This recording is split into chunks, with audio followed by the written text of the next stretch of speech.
Hey, movie fans. So, the first topic I'm going to talk about is one of the big announcements at the Marvel Studios Ace Hall panel this past Saturday at San Diego Comic Con.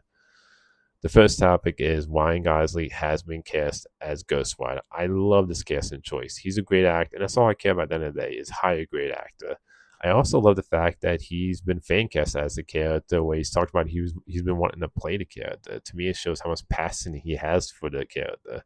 It doesn't say which Ghost Rider, since there's been multiple Ghost Riders in the comics. Like for me, he would make a great Johnny Blaze or Danny Kessa. And I also love the fact that he's talked about that he was the one that pitched a Ghost Rider movie to Kevin Feige. And again, it shows how passionate he is about the character. And I love that. And I just think he's just a great actor. So to me, I love the choice of him as Ghost Rider.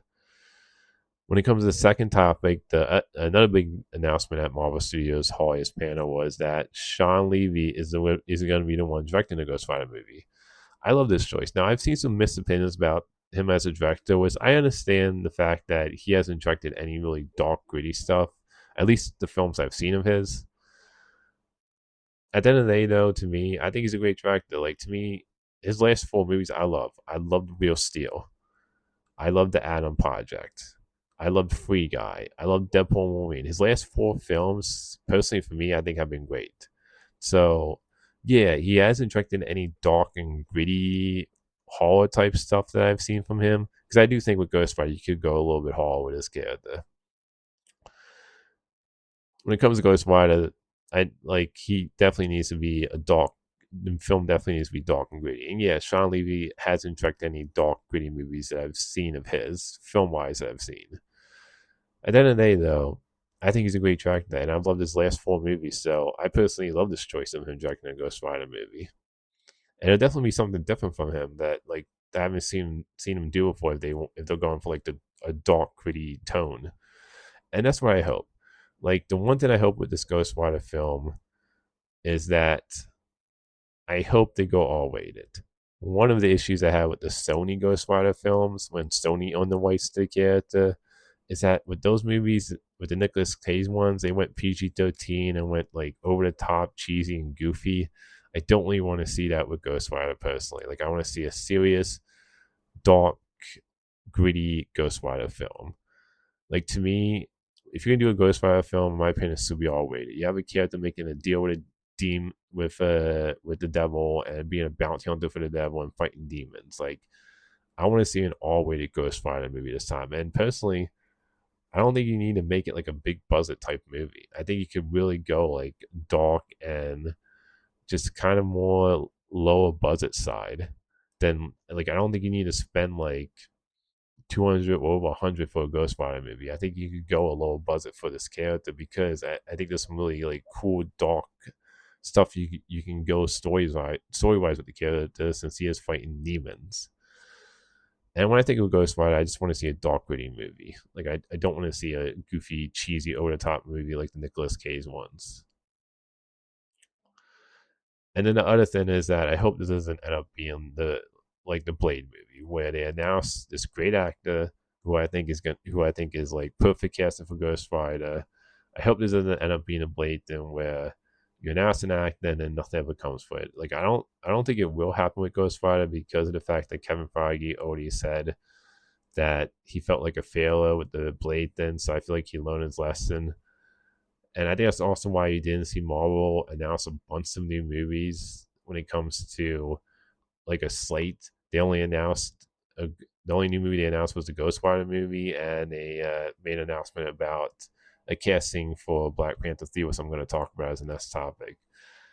So I think this is Kevin Feige realizing maybe we should announce stuff like we did with the Blade, then less for sure it's going to happen now.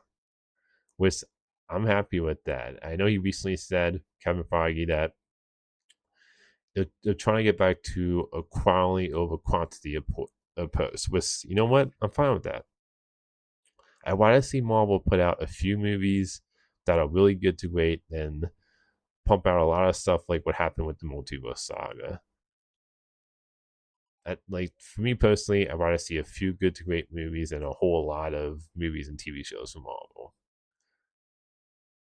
So I just hope it doesn't end up being like Blade, where it's like, oh well, we have this great actor and we have this actor who's been fan cast that people love him, what love the choice of him as a character. I just hope they actually get this movie made and doesn't end up being like Blade.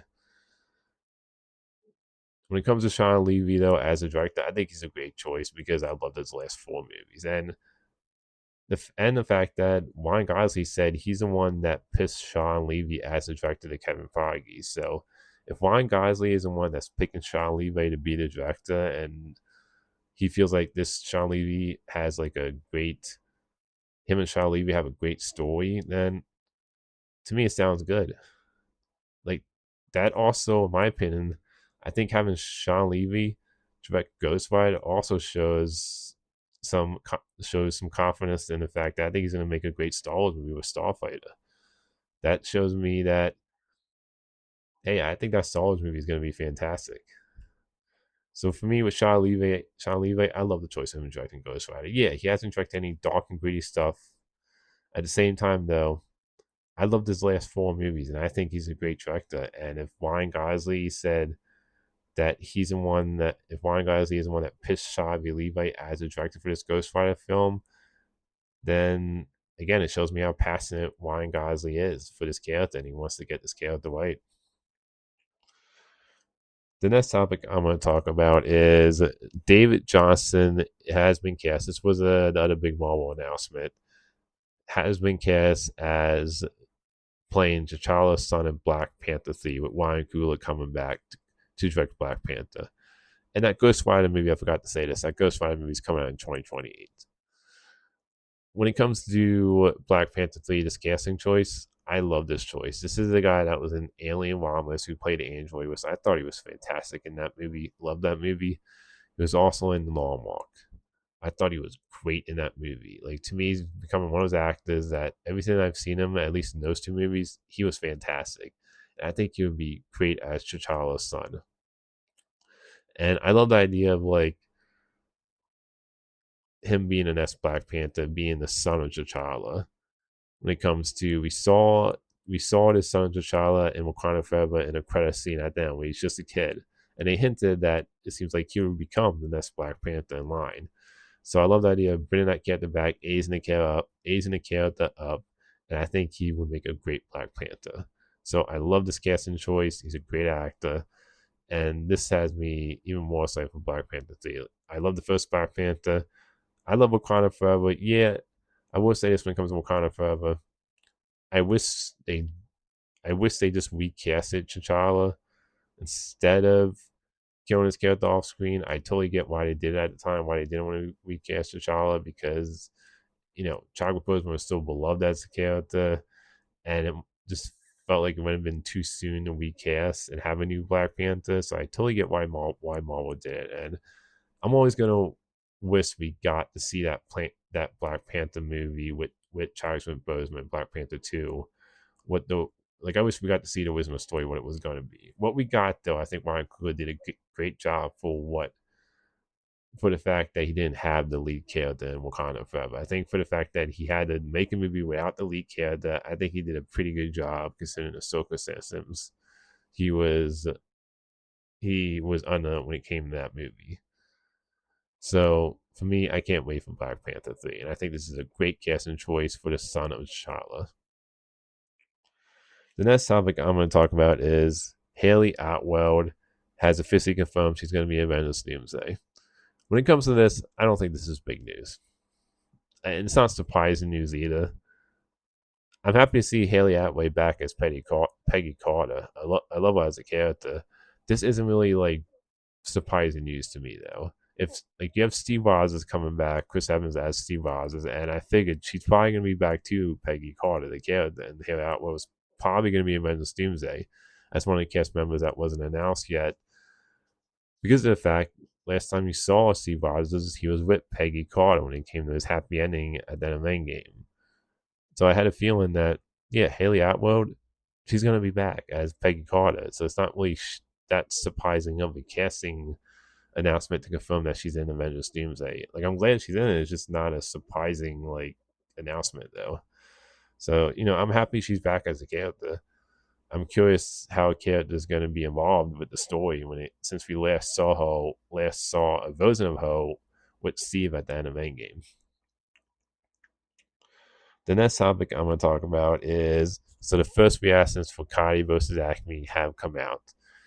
And I'll say this, when it comes to Coyote versus Acme, I'm interested in this movie. I'm not a big Looney Tunes person.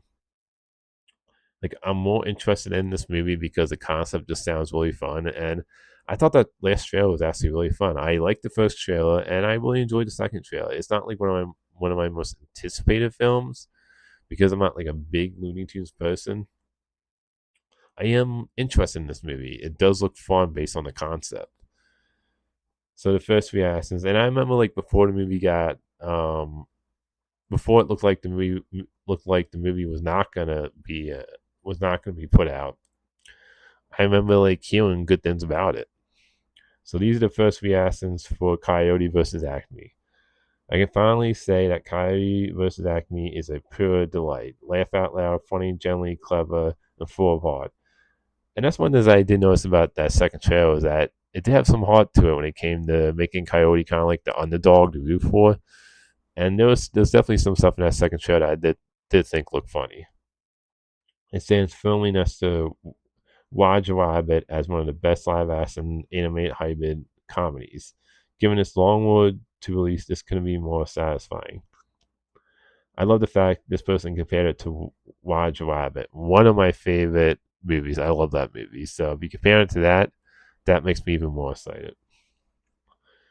Meanwhile, meanwhile, noted Drew Taylor of the Rap noted the movie was worth the wait, describing it as hilarious, surprisingly deeply heartfelt.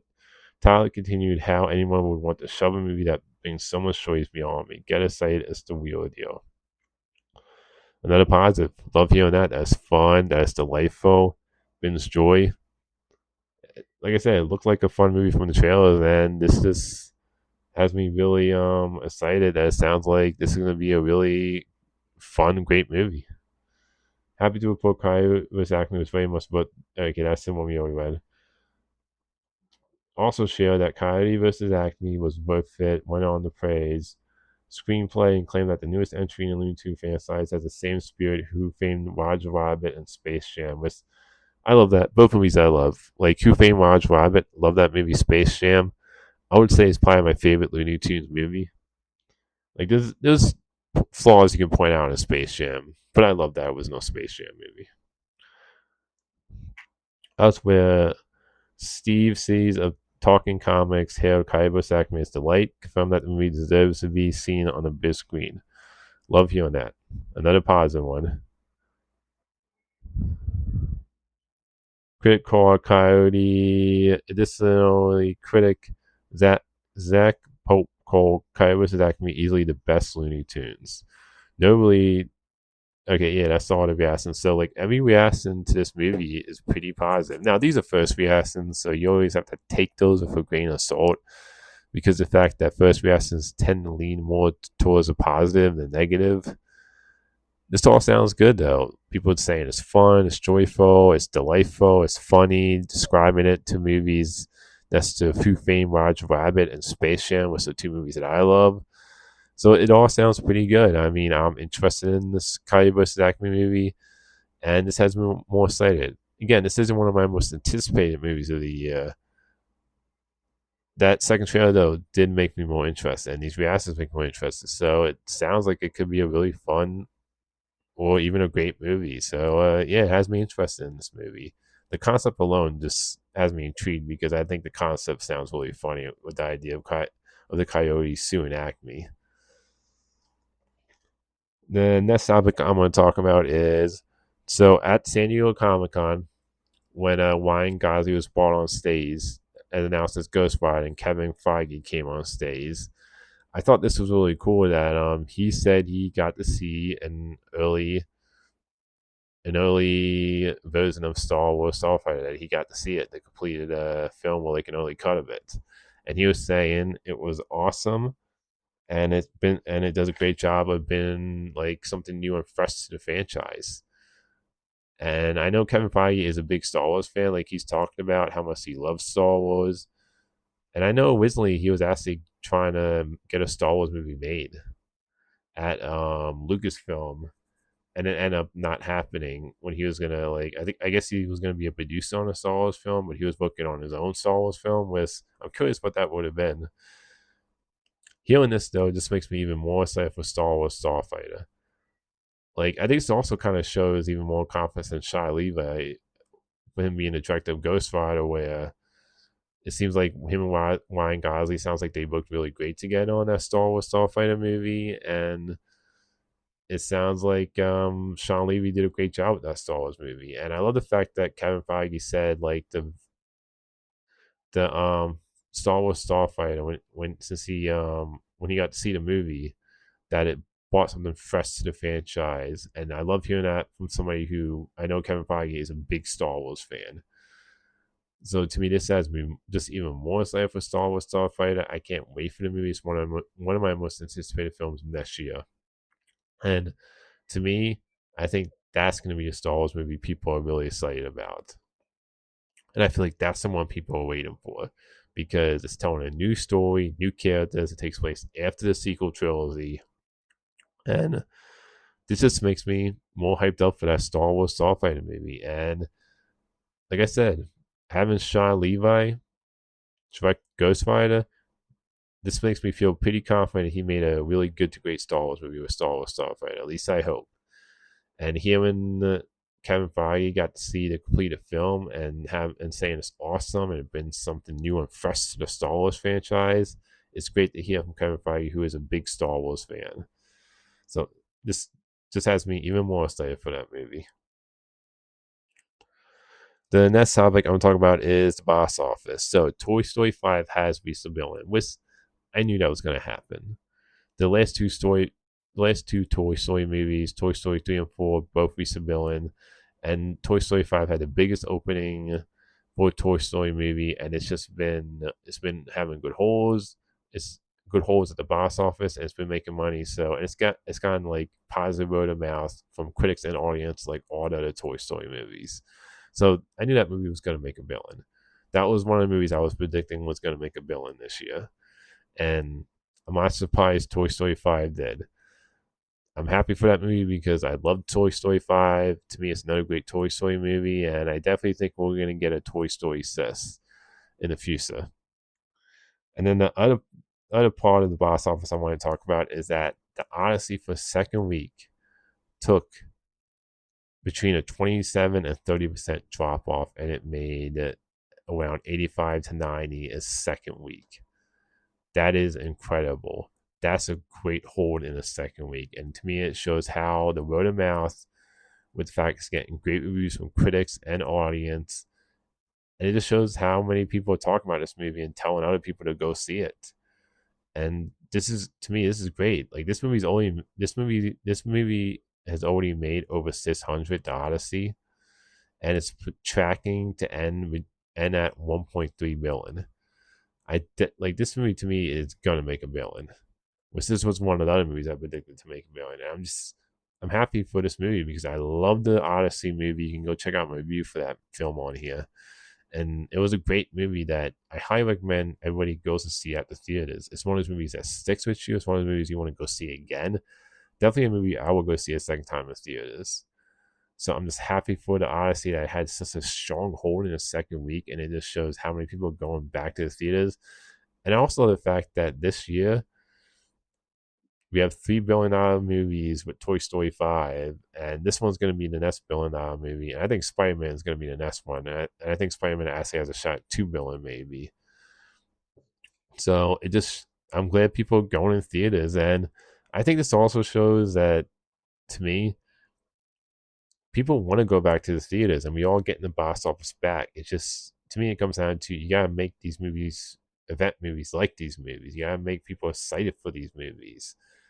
And I think Odyssey was one of those movies. Same with Toy Story 5. Hell, even Michael, that made a billion. Super Mario Galaxy made a billion. You had Obsession and Backrooms that did really well. Even a movie like Scream 7, which I think is one of the worst movies of the year, that was a box office hit. So yeah, you had movies like He-Man, Supergirl that didn't do well, Disclosure was did mediocre. I think at the end of the day, though, I do think we're getting the box office back. I do think it's getting back to where it was, and I think they even said like this year it's the best since 2019. So I do think people are getting back to going to theaters again. It's just for me, I think people are just picking like the movies that feel like event movies. Like these are movies you guys see in theaters, and Odyssey was definitely one of them. Same with Toy Story 5. So I'm happy for both movies' success, and the both movies I recommend go check out at the theaters. The next topic I'm going to talk about is Spider-Man: Brand New Day. When it comes to the tracking for this movie, it is tracking to make somewhere between 180 to 300. And even if it makes 180, that's amazing. Do I think it can make 300? That I'm not sure, to be honest. I definitely think this movie's gonna make a lot of money. Like I won't even be shocked if it makes in the 200 area. Do I think it can beat No Way Home, which I believe made 260 domestically? I'm not sure about that. I definitely think it'll become the second highest opening for a Spider-Man movie for sure. I I do think it has a shot at 300 domestically, and it could become the biggest opening for a Spider-Man movie. I'm just not completely sure on that. Either way, though, even if it opens to 180 or 200 or something, like between 180 and 300, anywhere between that area, that's a great opening for this movie. I think Spider-Man: Brand New Day is definitely going to be the next billion dollar movie after the Odyssey. The only way I see Spider-Man: Brand New Day not making a billion is if the movie turns out to be really crap, like a really terrible movie or mediocre. And this also shows, in my opinion, how popular Spider-Man is. To me, he's one of the most popular characters. Like there's certain characters where you're just like, yeah, people are gonna like go to theaters to see that movie for that character. And I think this also shows, in my opinion, how beloved that Tom Holland trilogy was. I love Tom Holland's previous Spider-Man movies, and you look at those previous Spider-Man trilogy, they were all well received by the critics and audience, and all of them made money. Homecoming made over 800. Far From Home made $1 billion. No Way Home made 1.9 and nearly made 2 billion. So I think this also shows how beloved and how many people really enjoyed or loved Tom Holland's previous Spider-Man movies, and how much good faith people have in the Spider-Man brand when it comes to Tom Holland Spider-Man movies. So to me, this is great, and I like it's saying right now the movie could end up making like over in its first week, maybe over it in the 800 area when it comes to like internationally, domestically, and just throughout the whole week. Was That would be incredible.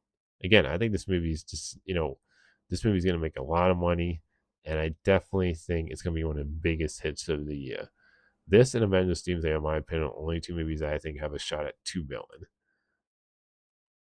And I do think Spider-Man could reach 2 billion, maybe. And when it comes to this opening, where I think it can land between 180 and 300, I do think it has a shot at 300 to maybe beat the domestic opening of No Way Home. At the same time, even if it doesn't, if it lands in the low 180 area, between like in the lower end of that area, 1 to 200 area, that's still a great opening for this movie. So I can't wait for Spider-Man: Brand New Day. I am hoping it's going to be fantastic. I'm definitely seeing it. I already got my tickets to see that movie, so I'm hyped for that movie. And I'm not surprised Spider-Man: Brand New Day is tracking to make a lot of money his first week. Like this to me is one of those event movies. So that's all the movie topics today. Until next time, movie fans.